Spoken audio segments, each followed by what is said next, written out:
I use a 12-year-old test on this, and I always tell people, use your 12-year-old test.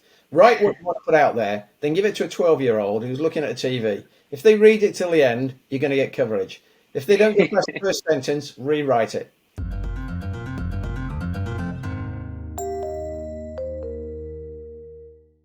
From Swoop, it's Take the Plunge, a podcast about how business owners decided to stop what they were doing and took the plunge to start their own business. We take a look at how they come to that decision and what those first crucial steps were in getting their business up and running. My name's Kieran and I'll be your host for this episode.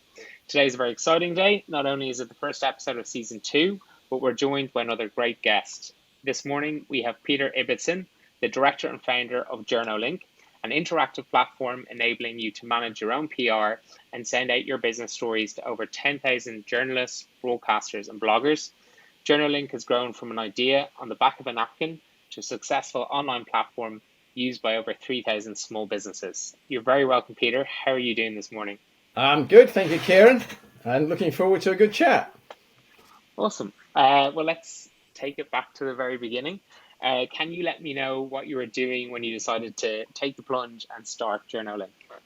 Yeah, sure. I think, like a lot of businesses, you start your business not just on one great idea at 1 second. It kind of develops over a period. And my last exec job that I got out of before I was 50 was running the business banking side of one of the major high street banks. And I, very much got a view of life's no rehearsal, and you don't want to be stuck in one rut for your life. Mm-hmm. So I had the opportunity to step aside when I was just before 50 and then found myself doing a lot of PR stuff. So, representing people in the PR world, in the media. So my head was very much into the small business side, and it's very much into the media side. And it was kind of working out, there's a gap in the market here. And the gap in the market was, we've got 5-6 million SMEs in the country and startups, great entrepreneurs. And yet many of them, the vast majority of them, weren't able to engage with the media and involve themselves in PR simply because they didn't have big budgets to do it. And there was this great sort of PR as a dark art.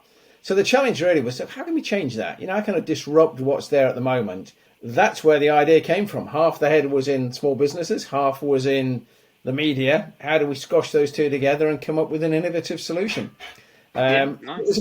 You mentioned the napkin, which is really interesting because we kicked the business off with two other people. One was my daughter, and one was a journalist called Tet Kofi, who I'd known for many, many years. And I was actually having a cup of tea with Tet and sitting in a coffee bar and drew the model that I got in my head on the napkin and said, what do you think of that? And he said, fantastic idea. And this is lesson one.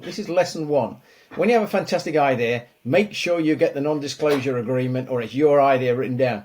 And I got Tet actually to sign the napkin there saying, okay, my idea, you can't nick it. And I still got that now. We've still got that now. We still joke about that. It was an idea. And again, a great thing just to bear in mind with this is ask a couple of other people if you think it's a good idea, if they think it's a good idea as well. Because you get honesty out of friends. And there's too many businesses that get set up without really thinking about, is there a market there? Is there a gap there? Will it make sense? How are we going to do it? So ask a couple of other people. And I suppose just on that, because you've obviously said you've identified a gap that small businesses haven't been able to get access to PR services. In terms of asking businesses, there's 6 million of them, they're very varied. How did you kind of identify who you wanted to talk to, who your audience was, to see would your idea kind of bear fruition?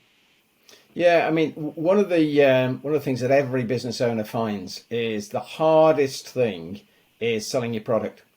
It's the hardest thing. You're passionate about something, and we all think everybody should be buying it. I used to say to people in the team, why won't somebody buy this? Why wouldn't they do that? And I actually had to be corrected quite a lot as to why would they do it? Right. So the passion drives that belief in you that everybody's going to do this. And that's not the case. So, our biggest challenge even today, so we're 7 years in now, our biggest challenge even today is how do we make our market aware of our product? And there's various ways you can do it. You can embark on a very expensive advertising campaign. We've done it both through web sales, but also through partnerships. So we built a partnership with Swoop so that, there's a discounted deal that Swoop offers to small businesses in using the Journolink platform. So, my route to market has very much been to focus on where are those entities that have good access to the client base that I believe I can serve, and then building the relationships with them. And there's a lot of mileage in that. It's quite hard yards. It's quite hard yards to pull people into that, convince them that it's a good additionality, but it's actually a good way to get to your market. But, underneath that, the very thing that we do, which is getting your brand out into the market and into the media, is a very, very good way to get your brand name known. Yeah. And one thing to bear in mind now that sort of hit us very much during the pandemic is that 19 out of 20 of us now make our buying decisions based on what other people say. So when you go to Amazon to buy something, first thing we all do now is look at reviews before we choose the product we want. So it's absolutely key for every business now that they've got independent, positive comments about the brand. The best way to get that is when a journalist comments on you in a newspaper article. That's fantastic. And then if I could bring you back then, I suppose, to the 7 years ago then, in terms of getting those first couple of customers, what did you do? How did you get them over the line? I was going to use the word lie. I'm not going to use the word lie. I'm going to use the word a little poetic license. And when we launched the business at the Birmingham Trade Fair. And we had our stand there, and we got the system built, the platform built. It's a really good, intuitive, clever tech platform. And that's how we can deliver the product so affordably. So we got it all set up. We got the guy who'd actually built it for us was behind the screen in case it crashed, and he was sort of making adjustments as we were going. And I remember the question coming with businesses saying to us, "So how many journalists have you got on this?" And we were thinking, well, 10, And then the journalists were, how many businesses have you got on this? We were, well, 10, So we kind of learned something very, very quickly there. And that was that we had to build this thing sensibly. So we set ourselves the target for every business that came on here. We wanted at least 2 journalists. And we ran that really well for about 3 years. So we always had double the number of journalists who had businesses. We sit there now and we've got 10,000 journalists on it and 10,000 businesses on it as we sit now. Yeah. So that level of critical mass. But there's something you've got to spin to your client base at the very beginning that convinces them you're bigger than you actually are. And again, I'm going to sort of use the Journolink as an example here. One of the components we built into the Journolink platform is what we call our media room, and we give you the URL for this, and we let you customize your own media room. We give you the URL, sits on our server, and we keep that up to date with your running press releases, and we also capture your Twitter feed in that. That then sits on your website. Give you the URL, you put it on a clean page on your website. When someone looks at your website, they now say you've got a media room, you've got a running Twitter feed, you're active, you're alive, you're dynamic, and you look a lot bigger than you actually are. Yeah. So it's look big at the outset and convince people that you're there for keeps. And you kind of referenced in there because you very much got a two-sided marketplace, not too dissimilar to ourselves. And I know sometimes you're always trying to manage that challenge and make sure, from our perspective, we've always got liquidity. From your side of things, you want a healthy dose of journalistic talent there at all times. How is that been in terms of being able to always constantly have a good, fresh level of talent, whether it's journalists, bloggers, or broadcasters there? Is that tough to constantly keep that updated? Yeah, so we do keep that updated. But one of the things that a lot of businesses think is that the journalists are doing them a favor to give them coverage. And, that's a human sort of thought. What am I trying to do as a business? I'm trying to get my brand in your paper. Why am I trying to do that? Because I want a free advert. Right? Now, first of all, understand where your market is. So I always define advertising as paid media. PR is earned media. So it's not free. Not free advertising, right? So you've got to, I always say you've got to be the journalist pimp. So you've got to provide the journalist with good content for the journalist columns. But don't think they're doing you a favor in doing that. What's happening here is you are doing them a favor in providing that content for their columns. All right? If you don't get covered, you don't get covered. If they don't get content, they're out of a job. So the journalists need you just as much as you need the journalists. So we've found, a very, very keen appetite from journalists, particularly in the regionals and those that are interested in the smaller businesses, a very, very keen interest to to get the stories in. And one of the other aspects that we built into our platform is what we call our media requests, where journalists actually ask for business comment and business case studies. And that's pretty active. There are journalists 10, 15 times a day that are saying to us, we're looking for a business that's done this or done that. And the business just replies to them. But I think that's a super mindset change, because I even think as a small business owner ourselves, like you're almost so thankful when you see your name in lights, so to speak, but actually probably spending more time as a small business thinking about what is interesting for end users to consume or read about. And have you found that helps you drive more engagement that way with customers? Yeah, two things to think about here. One is your comment there. You're very thankful when you get coverage, and it's something we're fighting with all the time. It's a bit of an ego trip when you get covered in a paper. About 6 months ago, we had one of the media requests come through the platform looking for someone over 50 who'd invested money in a new business, and somebody in the office just threw my cap in the ring for that. A couple of days later, I got a phone call from the Telegraph freelancer.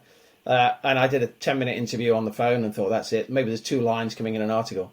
Then they asked for a photograph, and they actually sent a photographer. Saw the photograph taken. I didn't think a lot more of it. Then about 2-3 weeks later, I was sitting in the garden with my wife going through the Telegraph magazine on a Saturday, and she said, "Hey, look, this is you." And there was a double page there. Yeah? And even me now, with I suppose 25, 30 years experience in PR, still a great ego trip. What you want to do is rip it out, frame it, show all your friends and all this sort of thing. But look, the reality is, unless that media coverage is increasing your web traffic, or unless it's ramping your sales up, there's no value to it. Right? Yeah. So comment around, we've got a great thirst to get our ego trip in place. Just understand the value of PR. It's not necessarily the coverage you get, but it's getting your brand name out there and more web traffic and more sales coming through. So you must. Point one, remember that. Point two, the other point you say here, have we attracted good stories in? And this is a really important point as well.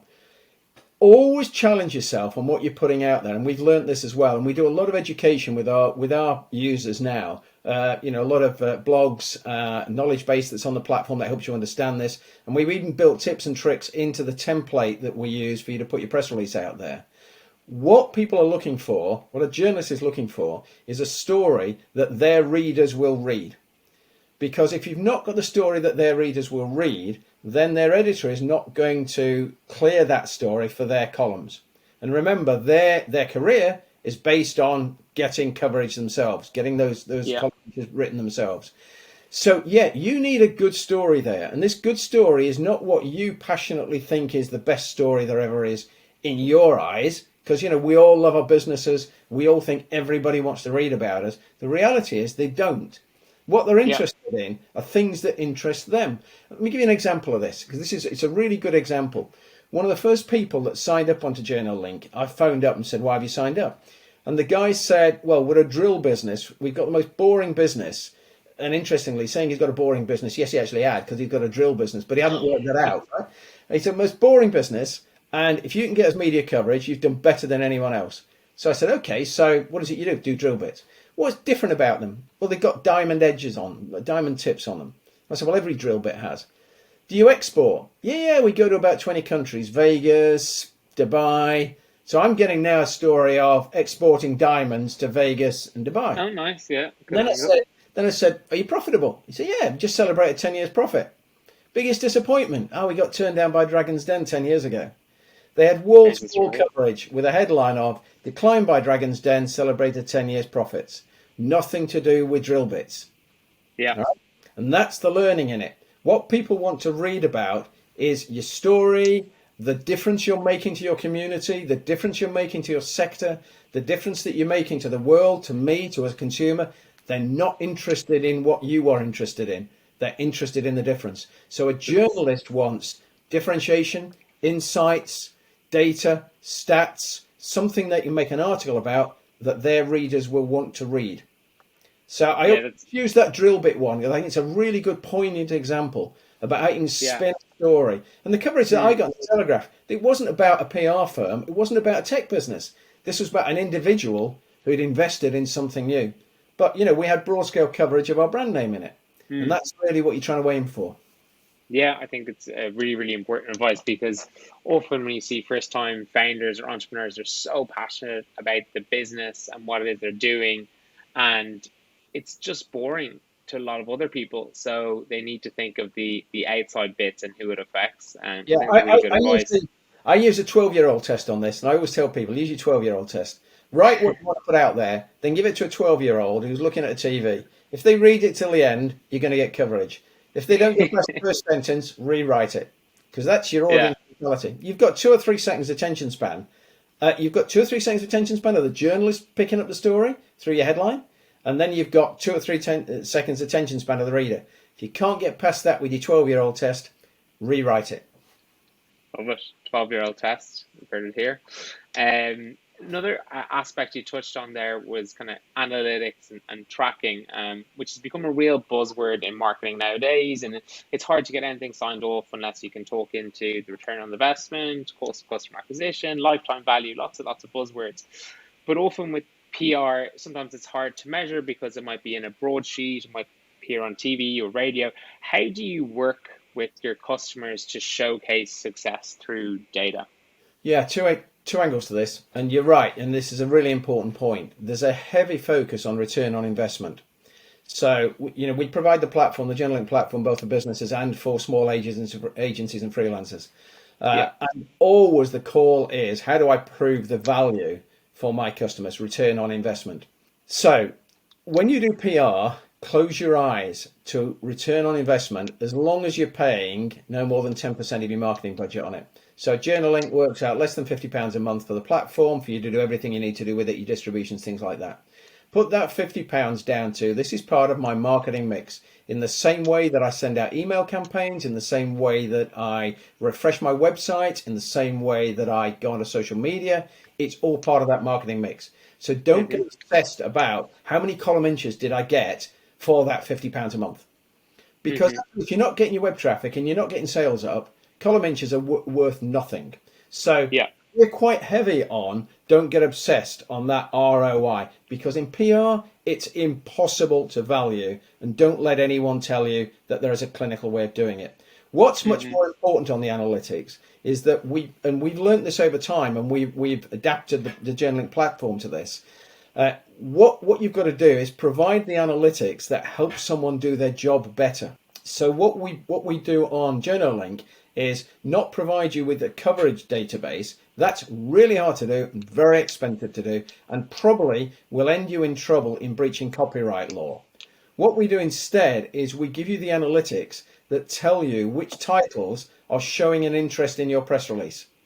And then you can engage with those titles, with those journalists, and do your own Google searching if you want to see if you have got coverage without it costing money. But the critical thing is we're giving you the data that tells you which titles are interested in what you're saying. Why is that important? That's important because it can save you time and you know where to go to. So if we distribute to 3,000 journalists, you don't want to be calling 3,000 journalists. You want to be calling the 3 that actually are interested in what you're doing. Yeah. So it saves you a bunch of time, but it will also tell you whether you're targeting, where you're landing is where your target client base is. So we focus a lot on how you use the analytics for the benefit of your business. And drilling into analytics that you think are worth tracking. So you mentioned website visitors and sales going in the right direction. Do you, like, sometimes you'll see these measures when agencies present back to you around positivity analysis or sentiment analysis, reach. Do you think these hold any weight, or what are your thoughts around analytics like that? Yeah, it's a really interesting question. How big's your business, right? Yeah. And we've been around the circle on this lots of times within Journolink as well, within the team, that you can actually get too deep into some of this. You end up deprioritizing the really important day things that you've got to be doing on some of the stuff that's quite theoretic. And yeah, sure, if you've got 20 people in a marketing team, sure, do your analytics, get into sentiments, work out your best way for your SEO, all those things, work that out. And it is important. But if you've got half a person a week doing your marketing, then focus on getting your brand out there, and don't get obsessed about the finer points of where I've actually Yep. got to be and where I'm actually at. So it's down to your size of your business. If you've got time to do it, great. Get into that analytics of, are Mm-hmm. we landing it right? Have we got the right keywords in our blogs? Have we Mm-hmm. got the right people visiting us? What time of day do they Mm-hmm. visit us? What do we put Mm-hmm. out when? If you can do all of that, great. And we've tried to do that in Journal, and we struggled. If I'm honest, we've really struggled because we haven't got the resource and the bandwidth to do it. So Yeah. we now to focus more on, is it working, and are we getting the big measure for us is web traffic, and we've moved levers to try and ramp that up. Just kind of digging in there in terms of the resourcing side of things. So obviously you're 7 years in, which is amazing because most small businesses don't make it past 3, as we all know. So what have been the measures to get you to age 7 in terms of the personnel you have been able to resource and bring in? Kind of who are they and how they have helped you get to where you are? Yeah, people are really key, and we've had some really good people. We've had some that have come, some that have gone, some that have stuck, some that haven't. But it's people, and it's absolutely fine that after a period somebody says, "I've done my bit, I want to move on now." That's good. Yeah. That is fine. That's absolutely fine, and don't get paranoid about that. But this is about your people and about your team. And the one thing that I've learnt about that, being a bit of a sort of an old crusty ex-banker, mentality with a sort of corporate view of life, listen to younger people, listen to other people. And I'm often criticized, personally, I'm often criticized of you not listened. I do listen. Yeah. I absolutely hear every word that's said to me. Do I act on that? Probably not enough. Yeah. So often it's like a month or 2 months later when I will say to someone, and I'll kind of own up and say, "Do you know what? Should have listened to you a month ago. Should have listened to you two Yeah. months ago."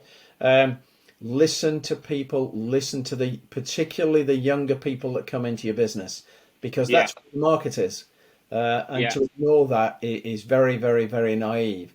So yeah, Yeah. get the right people in. I think a big thing is get people in who will challenge you, but you get Mm-hmm. on with, and who aren't Yeah. scared of challenging you. And you can say to Yes. them, and you genuinely say to them, "Thanks for that challenge. You're right," rather Yeah. than, "Oh, you wouldn't say those things." So Yeah. take the challenge, but like the people. And if you can do Absolutely. that, you'll have a good team. You'll have a good team. But don't be scared of changing the people. If you're not got the right people, then Yeah. change Gotta them. make those. Something I've not been good at, and something that other people in the team have been way better at than me. My corporate philosophy has been hang on to people. If it's not working, let them go. Just on it from your particular business, what were some of the kind of key skills you needed in terms of the roles that helped you get the business up and running and then get it to where it is now? Have you seen a need to change the type of people you hire from when you began to Yeah, where you you are do. now? Yeah, no, you do. We the first thing I invested the money initially in it. Then we got other investors to come in as family and friends, which most small businesses do. And you sell the dream to the family and friends that come in, and it is your passion, and that's what you're selling. And when you're selling that, you've got to get in your mind, right, who is actually going to deliver this dream. The biggest requirement we had, and remains the biggest requirement, I think, for most businesses, is probably technology. Even somebody that 18 months ago had a shop in the high street has had to pivot to online selling. So and ours is a very complex technology platform.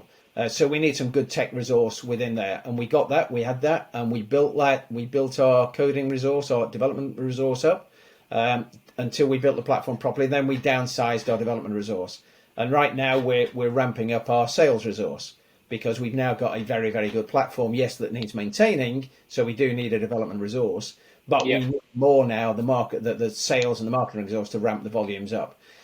So we absolutely needed the development. If we made a mistake at the outset, or were too slow at the outset, we should have put more on the sales side as well at the outset. Yeah. And And what were the challenges in recruiting from tech? Because if your background is not tech, how did you find that? so I think the word for this is luck. We were lucky. The guy who, on an outsource based, built our initial platform, built the proof of concept, then came and joined the business. And Adam joined the business and stayed with the business for 7 years, and he's now moving on to his next challenge. but it gave us that time and the in-house resource really to get the thing into the place it needs to be, so that it kind of runs on its own now. Yeah, yes, it needs maintenance, and that's easy. But the development and the build, and all the clever stuff that went into the tech build, we brought people in. Well, we brought people in-house to do that, and I'm very, very glad we did that, because I think if we'd outsourced that and not had it in-house, then the business probably wouldn't have got over the 3 years. I think we'd have run out of cash. So on that, how did you find the cash management side of things? First, you obviously have to go external finance, get that raised. Was that a challenge? And then how do you deal with the building or the managing of the business side of things? Is that something you look after yourself, or is that passed to a financier to do? We've sort of done something which I think is probably quite usual in a lot of businesses in our sort of sphere, how we started up. We've kind of run it as a team, and that's worked fairly well. So I guess I've always been seen as the figurehead of it, because I put the initial cash in and then I went out and got the investment in as well. So I've always been sort of seen as the figurehead, and I'm probably the sort of the older end of the spectrum as well. But we've run it very much as a team. So, I've not just run all the ops. We've got different people that do different things within the team. And that's worked fairly well. The risk that you have with that is you need a team that is cohesive and works well like that with mature people. If you've not got that, then you actually do need someone, one of the people in our team calls it the glue, that glues the team together. And I'm not sure what the job title of the glue is, if I'm dead honest. I'm not sure whether it's a managing director. I don't think it needs to be managing director.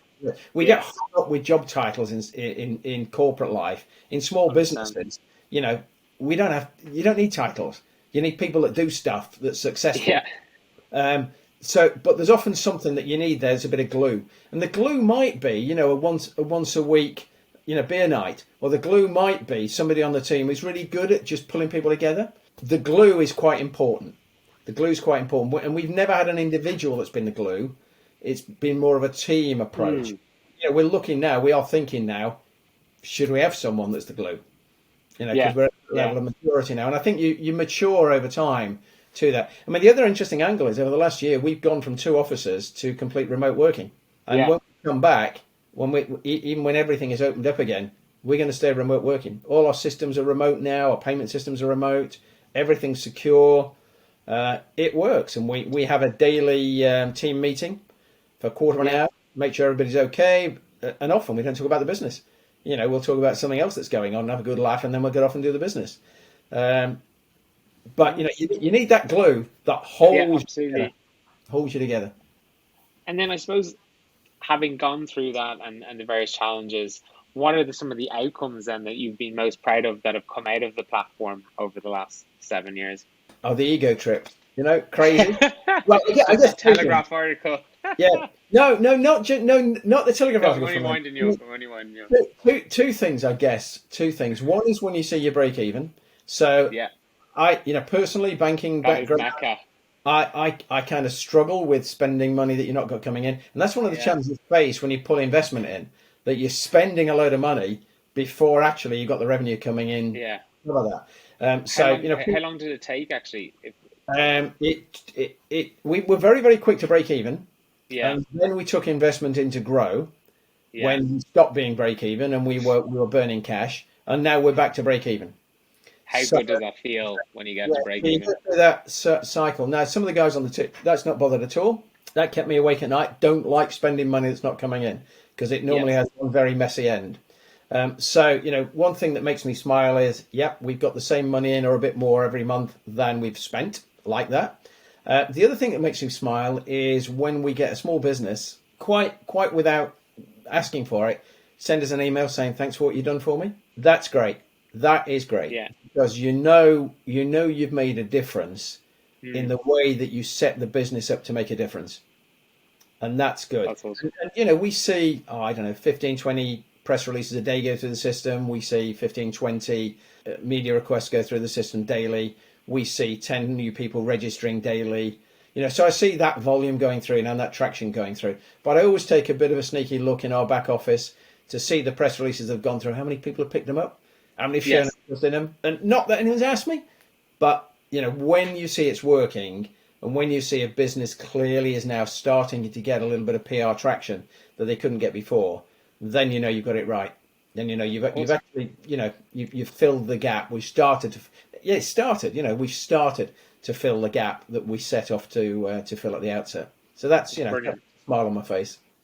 Yeah, well, I mean, I'd love to finish it off there with a smile on your face because it's been an absolute pleasure chatting to Peter, and it's been so good to just hear about Journolink as a business, but also the offshot of all the different small businesses that have benefited from the platform. So wish you continued success with it. And thanks so much again for joining us today. No, Kieran, absolute pleasure. Two things I'd leave you with. One, life's no rehearsal, and running your own business is a complete roller coaster, but it's a pile of fun. So none of us really regret doing it. Never go to your grave regretting not doing something. Always go to your grave regretting doing it. So do it, stick at it, stick with that tenacity. So that's one thing I'd say. Second thing I'd say, never miss the opportunity. So I'm not going to miss the opportunity either. If you're watching this, do have a look at www.journal.com or go through the Swoop membership agreement membership as well. Have a look at it. If it's for you, I love it. Make the most I of it. love it. Brilliant. So much great advice as well, Peter. Like just sound advice. Like if you're a certain size, you have to change your mindset as well, and always think about the content. But yeah, I think it's a no-brainer if you're a small business not to be thinking about this. And obviously, if you are listening, please do check out Journolink. But yeah, massive thanks, Peter. So really enjoyed it. That's the independent 19 out of 20 reviewer. So there you go. That's what you're aiming for. Just throw it all in. Thanks, guys. Really good to see you. Really good to talk to you. Yeah, brilliant. Thanks so much, Peter.